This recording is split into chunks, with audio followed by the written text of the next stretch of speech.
नमस्कार दोस्तों। अक्सर हम लोग सुनते हैं कि फ्यूल प्राइसेस यानी पेट्रोल और डीजल के दाम बढ़ गए या घट गए, पर हमारा ध्यान इस सब के पीछे के मैथमेटिक्स या थ्योरी के पीछे कम ही जाता है।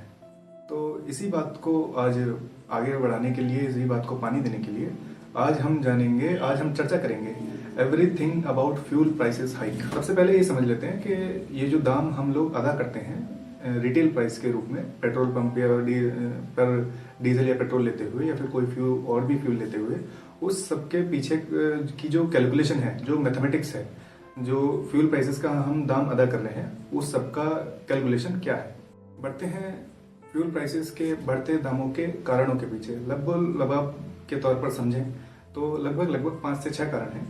उसमें सबसे पहला और सबसे ज्यादा इफेक्ट डालने वाला जो कारण वो है high taxes by state and central government. तो ये जो रीजन है कि high taxes by state and central government, इस बात को समझने के लिए हम ऐसे समझते हैं कि आज की तारीख में अगर आप 100 रुपए का कोई भी फ्यूल खरीदते हैं, या फिर फर्ज के तौर पर मानिए हम 100 रुपए का पेट्रोल खरीदते हैं, तो उसमें आधे से ज्यादा अमाउंट, यानी कि 100 रुपए में से 50 रुपए से ज्यादा का अमाउंट हम लोग सिर्फ और सिर्फ टैक्सेस में ही अदा कर रहे हैं। और वो जो हम टैक्स का पैसा सरकार को दे रहे हैं फ्यूल प्राइसेस के रूप में, उसका आधा हिस्सा लगभग सेंट्रल गवर्नमेंट का है और आधा हिस्सा जो इम्पोज करती है वो स्टेट गवर्नमेंट इम्पोज करती है in form of value added tax और अदर सरचार्ज। कई रिपोर्ट्स का इवन यह भी दावा है कि कई सारे राज्यों में लगभग 100 रुपए का अगर आप सामान खरीदते हैं तो उसमें से लगभग 60 रुपए हम सिर्फ और सिर्फ टैक्सेस में ही दे रहे हैं। यानी हिंदुस्तान यानी Bharat is one of the highest tax paying country in form of fuel prices.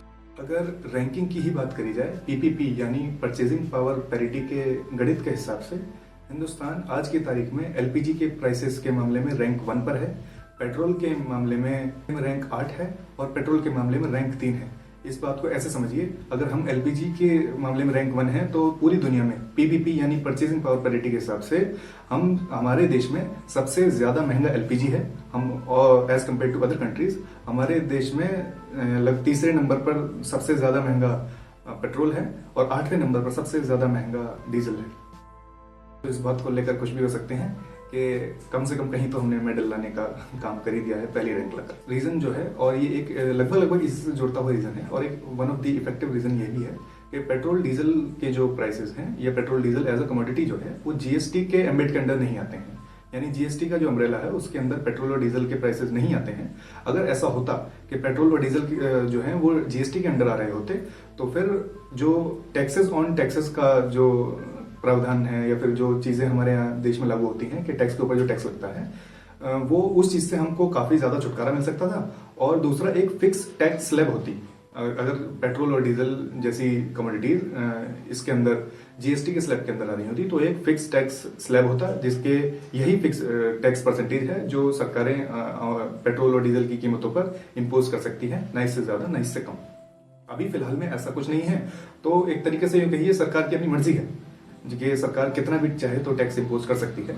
और पेट्रोल डीजल, जैसा कि हम जानते ही हैं कि एक बहुत ज्यादा जरूरत और बहुत ज्यादा डिमांड वाला कमोडिटी है, तो इसकी डिमांड तो रहेगी हमेशा और लोग खरीदेंगे भी।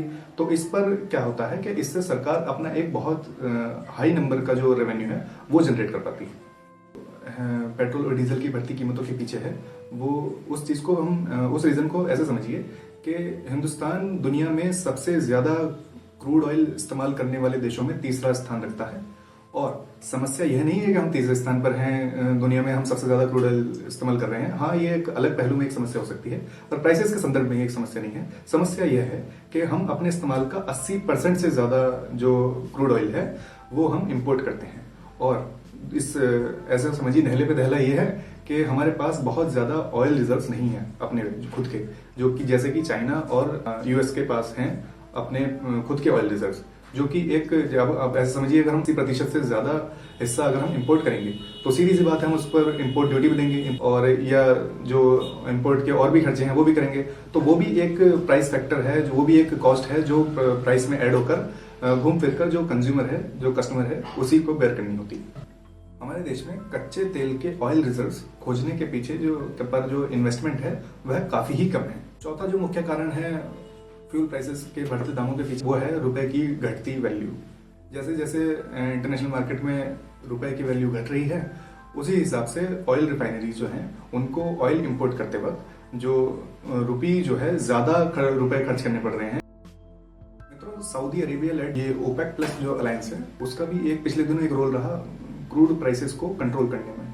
हुआ यूं कि पेंडेमिक के दौरान जो क्रूड प्राइसेस के दाम जो कच्चे तेल यानी कच्चे तेल के दाम जो है वो नीचे जा रहे थे, उस सबको कंट्रोल करने के लिए उन्होंने प्रोडक्शन जो है वो कम कर दिया। अब प्रोडक्शन कम करने के पीछे उनका जो साइंस था, उनकी जो मेंटेलिटी थी, उनकी जो थिंकिंग थी, उनका जो रैशनल था वो ये था कि अगर हम प्रोडक्शन कम कर देंगे तो डिमांड तो फ्यूल प्राइसेस की या क्रूड ऑयल की, ऐसा मत समझिए, कच्चे तेल की, वो बढ़ेगी ही। अब डिमांड बढ़ेगी, सप्लाई कम होगी, तो सीधी सी बात है जो प्राइसेस हैं वो ऊपर जाएंगे। तो जो कोविड के दौरान या पेंडेमिक के दौरान जो प्राइसेस कच्चे तेल के कम हुए थे उनको कंट्रोल करने के लिए ओपेक प्लस अलायंस ने जो कच्चे तेल का जो प्रोडक्शन था वो कम कर दिया, जिससे कि दुनिया भर में जो कच्चे तेल के जो दाम जो कम हो रहे हैं उसको कंट्रोल कर सकें, और इस सब का असर पूरी दुनिया में पड़ा। अब छठा और सबसे हॉट जो रीजन है वो है रशिया और यूक्रेन के बीच युद्ध। जब से रशिया ने यूक्रेन के इन्वेजन के लिए युद्ध छेड़ा है तब से वेस्टर्न जो देश हैं या फिर दुनिया भर के और भी बहुत सारे देश हैं उन्होंने प्रतिबंध लगाने शुरू कर दिए हैं रशिया पर। अब रशिया जो है दुनिया इस सबसे पहले रशिया दुनिया का दूसरा सबसे बड़ा कच्चे तेल का एक्सपोर्टर था।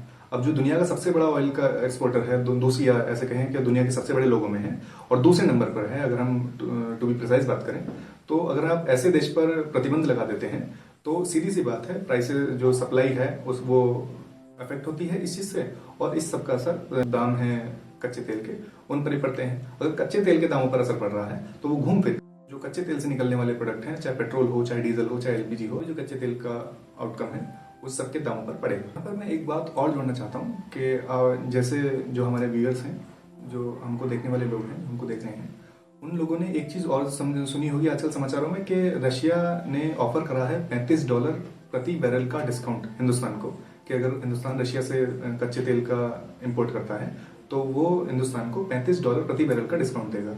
तो यहाँ पर जो आम आदमी है जिसको जानकारी नहीं है चीज़ों की, हो सकता है वो यह समझे कि जो अगर हमको रशिया $35 प्रति बैरल का डिस्काउंट दे रहा है, जो कि एक ह्यूज डिस्काउंट है, तो फिर इस सब का असर हमको इस पर भी देखने को मिलेगा, जो हमारे देश में बढ़ते और तेल के दाम है इस पर भी देखने को मिलेगा। पर यहाँ पर निराशा वाली बात यह है, या फिर निराशा वाली बात ना भी कहें, पर जो फैक्ट है वो तो यही है कि उस सब का जो प्रोडक्शन है, उस कच्चे तेल का जो प्रोडक्शन होगा वो सिर्फ और सिर्फ इमरजेंसी ऑयल रिजर्व्स में ही जाएगा। इमरजेंसी ऑयल रिजर्व्स वो होते हैं जो जिनका इस्तेमाल सिर्फ और सिर्फ इमरजेंसी के इस्तेमाल में किया जाता है। मान लीजिए जैसे अभी कोरोना का समय चल रहा था, अभी कोरोना का समय एक इमरजेंसी समय है, उस समय पर जैसे इंपोर्ट एक्सपोर्ट पर फर्क पड़ा, आयात निर्यात पर फर्क पड़ा, तो उस समय पर सरकार अपने इमरजेंसी रिजर्व्स खोलती है, तो वो जो सारा प्रोडक्शन है उस कच्चे तेल का जो रशिया से अगर हम इंपोर्ट करते हैं वो सारा का सारा इमरजेंसी ऑयल रिजर्व्स में जाएगा, और आम आदमी को फिलहाल आज की तारीख में तो उसका कोई बेनिफिट नहीं मिलने वाला। अभी तक हमने बात करी थी रीजंस पर कि क्या क्या वजहें हैं हमारे देश में यानी हिंदुस्तान में पेट्रोल और डीजल की कीमतों के बढ़ते दामों के पीछे, और इसमें आप एलपीजी भी लगा सकते हैं। एलपीजी के मामले में भी हम कहाँ ही पीछे रह गए।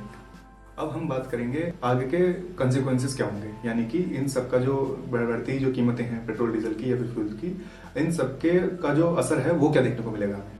अब अगर पेट्रोल और डीजल की कीमतें बढ़ जाएंगी, पेट्रोल और डीजल की कीमतें बढ़ने से जो हिंदुस्तान में चीज़ों का जो ट्रांसपोर्टेशन कॉस्ट है वो बढ़ जाएगा, और अगर ट्रांसपोर्टेशन कॉस्ट बढ़ता है तो उसका असर हमको जो एसेंशियल कमोडिटीज़ हैं या फिर किसी भी तरह की कमोडिटीज़ हैं उन सब के प्राइसेस के ऊपर पड़ेगा।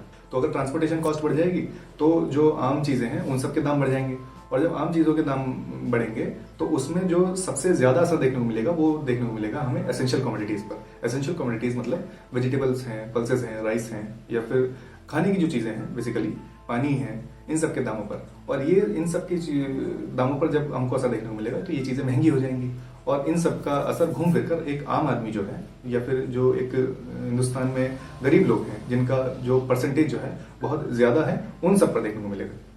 अब ऐसे समझिए जो आम आदमी है वो वैसे ही जॉब लॉस या फिर लो इनकम की समस्याओं से जूझ रहा है, ये कोविड की वजह से कहें या फिर पेंडेमिक की वजह से कहें या फिर और भी कोई कई रीजंस की वजह से कहें। अब उसके ऊपर एक बर्डन इस चीज का भी हो जाएगा जब एसेंशियल कमोडिटीज हैं जिनके प्राइस बढ़ जाएंगे, तो ऐसे समझिए सबसे ज्यादा बोझ जो पड़ना है वो गरीब आदमी या फिर आम आदमी को ऊपर ही पड़ना है। तीसरा जो कॉन्सिक्वेंस है हाई फ्यूल प्राइसेस का वो ये है, अब जैसे लोगों की मजबूरी बन जाएगी एसेंशियल कमोडिटीज़ को हाई प्राइसेस पर खरीदने की। अब आम आदमी जो है उसकी इनकम पहले से लिमिटेड है, अब उसकी मजबूरी बन गई है जो एसेंशियल आइटम्स हैं उनको ज़्यादा दामों में खरीदने की। तो सीधी सी बात है, इसका जो असर जो देखने को मिलेगा हमको वो मिलेगा जो नॉन एसेंशियल कमोडिटीज़ हैं उनकी डिमांड पर। नॉन एसेंशियल कमोडिटीज़ जो हैं उनकी डिमांड जो है वो कम हो जाएगी और सीधा सीधा ये अफेक्ट करेगा नॉन एसेंशियल कमोडिटीज़ की इंडस्ट्री को, उनके बिजनेसेस को। और ये जो पूरा घूम फिर कर जो साइकिल बनेगा पूरा कि एसेंशियल कमोडिटीज़ जो है उनके प्राइसेस बढ़ गए हैं, अब आम आदमी जो है अपनी इनकम का ज़्यादा परसेंटेज खर्च करेगा एसेंशियल कमोडिटीज़ पर। जब वो ज़्यादा परसेंटेज एसेंशियल कमोडिटीज़ पर खर्च कर देगा तो उसके पास बहुत ज़्यादा पैसा बच नहीं जाता है नॉन एसेंशियल कमोडिटीज़ पर खर्च करने के लिए। ये उसके पीछे का पूरा लॉजिक है, पूरा राशनल है, जिसका असर हमने जैसे चर्चा करी कि नॉन एसेंशियल कमोडिटीज़ की डिमांड पर पड़ेगा, उनके बिजनेसेस को अफेक्ट करेगा और हो सकता है लॉन्ग रन में ये हमको एक इकोनॉमिक स्लो डाउन की तरफ ले जाए। क्योंकि जो पूरा इकोनॉमी है, जो पूरा इंडस्ट्री है, जो पूरी जो बिजनेस का पूरा साइकिल है वो रिवॉल्व करता है दोनों तरह के प्रोडक्ट्स कह रहा हूँ, आपको आपकी इंडस्ट्री में एसेंशियल कमोडिटीज़ भी हों और नॉन एसेंशियल कमोडिटीज़ भी। And let me remind you again, Indian economy की हालत वैसे ही बहुत ज़्यादा अच्छी नहीं। अब आते हैं what needs to be done, क्या क्या पॉइंट्स हैं जो जिनकी तरफ ध्यान देना चाहिए।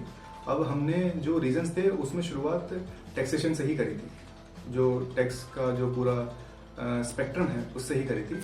अब हम what needs to be done में भी शुरुआत वहीं से करेंगे। सबसे पहले गवर्नमेंट को पेट्रोलियम प्रोडक्ट्स पर टैक्स रिड्यूस करने से ट्रांसपोर्टेशन कॉस्ट जो है प्रोडक्ट्स की वो कम हो जाएगी। ट्रांसपोर्टेशन कॉस्ट कम होगी तो जो प्रोडक्ट्स हैं उनके जो प्राइसेस हैं उसमें भी एक कटौती देखने को मिलेगी हमको। और जब कटौती देखने को मिलेगी तो आम आदमी वैसे ही लिमिटेशंस हैं वो कम होंगी। आम आदमी की जब लिमिटेशंस कम होती हैं तो वो पैसा इक्वली खर्च कर पाएगा एसेंशियल कमोडिटीज़ पर भी, नॉन एसेंशियल कमोडिटीज़। इससे मार्केट और इकोनॉमी दोनों को हेल्प मिलेगी और आम आदमी के सिर से बोझ हल्का। अब दूसरा पॉइंट ये है कि गवर्नमेंट्स को, चाहे स्टेट गवर्नमेंट हो चाहे सेंट्रल गवर्नमेंट हो, दोनों ही गवर्नमेंट्स को ध्यान देना चाहिए अपने जो टैक्स के सोर्सेज हैं उनको एक्सपेंड करने में। चाहे आप नए सोर्सेज बनाएं, चाहे आप जो पुराने सोर्सेज हैं उनको और बेहतर कर लें। जैसे एग्जांपल के तौर पर ले सकते हैं कि जो बैड लोन्स की रिकवरी है वो एक अच्छा सोर्स हो सकता है गवर्नमेंट के टैक्सेस का, या और भी कई सोर्सेज हैं। जैसे इनकम टैक्स वाला एक पॉइंट है कि इनकम टैक्स जो है हमारे देश में बहुत लिमिटेड लोग ही देते हैं, तो आप इनकम टैक्स का जो होराइजन है वो बड़ा कर सकते हैं कि ज़्यादा लोग इनकम टैक्स देंगे। जिससे क्या होगा कि जो आपके रेवेन्यू के जो सोर्सेज हैं वो एक्सपेंड होंगे, तो जो आप किसी एक चीज़ पर निर्भर नहीं रह पाएंगे। अब इस चीज़ को ऐसे समझिए कि गवर्नमेंट को पेट्रोल डीजल या फिर फ्यूल प्राइसेस पर टैक्स बढ़ाने की नौबत ही इस वजह से आ रही है कि गवर्नमेंट के पास बहुत ज़्यादा रेवेन्यू जनरेट करने के सोर्सेज नहीं है। जब सोर्सेज नहीं है तो फिर जो लिमिटेड सोर्सेज जिन पर आपके पास पूरी शक्ति है आप उस पर अपने सारे घोड़े खोल देते हैं। यही एक बड़ी वजह है कि पेट्रोल डीजल की प्राइसेस ज़्यादा हैं। तीसरा पॉइंट ये है कि स्पेशली कोविड या पेंडेमिक के बाद ज़्यादा से ज़्यादा लोग अपना खुद का व्हीकल ओन करने की तरफ बढ़ रहे हैं। अब इससे होगा ये कि पेट्रोल और डीजल की डिमांड बढ़ जाएगी। अब पेट्रोल डीजल की डिमांड बढ़ती है तो जो इंडिया के फॉरेन एक्सचेंज रिजर्व जो हैं उन पर प्रेशर बढ़ता है और साथ ही जो ट्रेड डेफिसिट है वो भी इंक्रीज होता है, जिससे कि गवर्नमेंट के ऊपर भी प्रेशर और एक गवर्नमेंट के ऊपर और साथ में इकोनॉमी के ऊपर भी प्रेशर बढ़ता है। इससे this will further lower the value of Indian rupee INR। Crude oil पर डिपेंडेंस या फिर बाहर के क्रूड ऑयल पर डिपेंडेंस कम करने के लिए हमको इन्वेस्टमेंट करने होंगे खुद के ऑयल रिजर्व्स एक्सप्लोर करने में, वहाँ पर इन्वेस्टमेंट बढ़ाना होगा। या तो हम दो काम हो सकते, पहला कि हम क्रूड ऑयल पर डिपेंडेंट ना हो ज़्यादा, दूसरा हम अपने खुद के ऑयल रिजर्व ढूंढ लें या फिर इसमें इन्वेस्टमेंट करके कुछ, अगर हमारे पास ज़्यादा ऑयल रिजर्व्स हो जाते हैं तो हम बाहर के जो क्रूड ऑयल हम उस पर से हमारी डिपेंडेंस कम होगी तो हम खुद सेल्फ रिलायबल हो पाएंगे अपने सोर्सेज के लिए। जो पहला पॉइंट था कि क्रूड ऑयल पर से डिपेंडेंस कम करें, तो उसमें हम जो एनर्जी के जो दूसरे सोर्सेस हैं, चाहे सोलर एनर्जी हो चाहे विंड एनर्जी हो, ऐसे सोर्सेज पर की तरफ अगर हम मूव करते हैं तो ये इससे हमें दो तरफा फायदे होने वाले हैं एज अ कंट्री के लेवल पर। पहला कि हम खुद सेल्फ रिलायंट हो जाएंगे एनर्जी के मामले में, दूसरा हम एक इकोलॉजिकल बेनिफिशियल एनवायरनमेंट की तरफ बढ़ेंगे। चौथा पॉइंट है कि हम अपने देश के लोगों को ज़्यादा मोटिवेट कर पाएँ इलेक्ट्रिक व्हीकल्स की तरफ। इलेक्ट्रिक व्हीकल, जिससे कि देश की जो जनता है, देश में रहने वाले जो लोग हैं, वो EVs यानी इलेक्ट्रिक व्हीकल्स को ऑप्ट करने की तरफ बढ़ें, उनको एनकरेज करने की ज़रूरत है। और साथ ही एज अ कंट्री के लेवल पर हमको चाहिए कि EV इलेक्ट्रिक व्हीकल्स की जो इंडस्ट्री है, हमारे देश में फुल फ्लेज्ड इंडस्ट्री सेटअप हो इलेक्ट्रिक व्हीकल्स की। अभी पिछले ही दिनों हमने देखा एक ओला बाइक जो थी वो धो धो करके जल पड़ी किसी शहर में हिंदुस्तान के। अब इसमें जो एक वजह ढूंढी जा रही है, जो कयास लगाए जा रहे हैं, उसमें एक सबसे बड़ा जो इस पूरे इंसिडेंट के बीच सबसे बड़ा रीजन है चीप क्वालिटी ऑफ बैटरी। अब इलेक्ट्रिक व्हीकल्स के इंडस्ट्री में ज़्यादा एक्सप्लोरेशन हो, ज़्यादा हम लोगों को एनकरेज कर पाए, उसके लिए ज़रूरी है कि ऐसे इंसिडेंट्स दोबारा ना हो, तो जिससे कि जो आम आदमी है, पब्लिक है, वो इलेक्ट्रिक व्हीकल्स की तरफ बढ़ सके। अब ऐसा समझ, इंडिया में व्हीकल एक नेसेसिटी के साथ साथ एक इन्वेस्टमेंट की तरह भी होता है। अब इंडिया में जो आम आदमी जो व्हीकल लेता है, चाहे वो 2 व्हीलर हो चाहे 4 व्हीलर हो, वो यह सोच के नहीं लेता है कि उसे जल्दी में ही इसको बदलना है या फिर जल्दी में ही दूसरा व्हीकल पर अपग्रेड करेगा। वो ये सोच के लेता है कि एक बार हमने व्हीकल ले लिया कोई, तो ये भाई साहब अभी 4 से 5 साल तो चलाना ही है, मिनिमम टू मिनिमम, और 10 साल भी उसकी जो लाइफ हो सकता है वो हो सकती है। अब ऐसे में आपको ऐसे ऐसे इंसिडेंट सुनने को मिले, कोई कहीं इलेक्ट्रिक व्हीकल एक नई इंडस्ट्री है और विदेशों में बहुत ज्यादा फल फूल रही है, हमने अपने यहाँ होती देखी है, किसी इंसान ने मान लीजिए कोई इलेक्ट्रिक व्हीकल ले लिया, चाहे बाइक हो या फिर कोई गाड़ी हो, उसमें ऐसा इंसिडेंट देखने को मिल जाए, तो भाई साहब पूरी जो इंडस्ट्री का जो इमेज है वो सारी खराब हो जाती है। दूसरा, इसका जो नेगेटिव इम्पैक्ट है वो लॉन्ग लास्टिंग होता है। ऐसा इम्पैक्ट हमने नैनो के मामले में देखा था। जो टाटा नैनो थी, तो उसके मामले में एक बार टाटा नैनो लॉन्च हुई थी, तो उसके प्रोडक्ट में 1-2 जगह इंसिडेंट देखने को मिले थे कि चलते चलते मान लीजिए गाड़ी में आग लग गई, ऐसा हुआ। और भी बहुत सारे रीजन है नैनो के फेल होने के, पर this was also one of the core reason. हमको चाहिए कि एक कॉर्पोरेट के लेवल पर एक बड़ी इंडस्ट्री सेटअप हो सके, लोगों में ट्रस्ट बिल्ड हो सके। इससे हमको एक जो बड़ा फायदा होगा वो ये कि जो इंडिया के जो फॉरेन एक्सचेंज रिजर्व्स हैं वो स्ट्रांग हो पाएंगे, उन पर ज्यादा बोझ नहीं पड़ेगा। तो हम क्रूड ऑयल खरीदते वक्त या फिर पेट्रोल डीजल की ज्यादा डिमांड की वजह से हम जो खर्च करते हैं उस मामले। अब ये जो हमने सारी केस स्टडी सुनी या फिर सारा एक्सप्लेनर सुना, इस सारी कहानी का सार कहें, कंक्लूजन कहें, लबो कहें, वो यही है कि कोई इंसान इंडिया में व्हीकल ओन करता हो या ना करता हो, पेट्रोल डीजल के प्राइसेस या फ्यूल के प्राइसेस महंगे होने से उस पर प्रेशर पड़ना ही पड़ना है। अब छोटे तौर पे इसको समझ लीजिए, ट्रांसपोर्टेशन कॉस्ट बढ़ जाती है, और ट्रांसपोर्टेशन कॉस्ट बढ़ती है तो कमोडिटीज के प्रोडक्ट्स के प्राइसेस बढ़ जाते हैं, और घूम फिर का पूरा एक विशेष साइकिल है ये जो पूरा बनता है। अब इस समय पर हमको चाहिए कि गवर्नमेंट के तौर पर, चाहे स्टेट गवर्नमेंट हो चाहे सेंट्रल गवर्नमेंट हो, किसी भी राज्य की स्टेट गवर्नमेंट हो, इससे कोई फर्क नहीं पड़ता है, पेट्रोल प्राइसेस के मामले में सारी गवर्नमेंट एक सी है। उनको चाहिए कि वो ज्यादा अलग सोर्सेज ढूंढ पाए अपने रेवेन्यूज के लिए, रादर के किसी एक ही सोर्स पर या फिर लिमिटेड सोर्सेज पर डिपेंडेंट होना, जिस पर ज्यादा बोझ पड़ेगा तो घूम फिर कर इकोनॉमी को, देश को, हमको ही नुकसान होना है। बाकी इस वीडियो को यहाँ तक देखने के लिए आप सभी का बहुत बहुत धन्यवाद। अगर आपको लगता है कि हमने हमारी टीम ने अच्छी मेहनत करी है, हमने ठीक एक्सप्लेनर बनाया है, तो इस वीडियो को लाइक करें, कमेंट करें, शेयर करें, सब्सक्राइब करें हमारे चैनल को। इससे हमको ऑब्वियसली आगे बढ़ने में मदद मिलेगी। दूसरा, अगर आपको लगा कि ये वीडियो में कमी है तो आप इस वीडियो को डिसलाइक भी कर सकते हैं, कमेंट भी छोड़ दे जाए कि ये रीजन रहा, इस वजह से हम डिसलाइक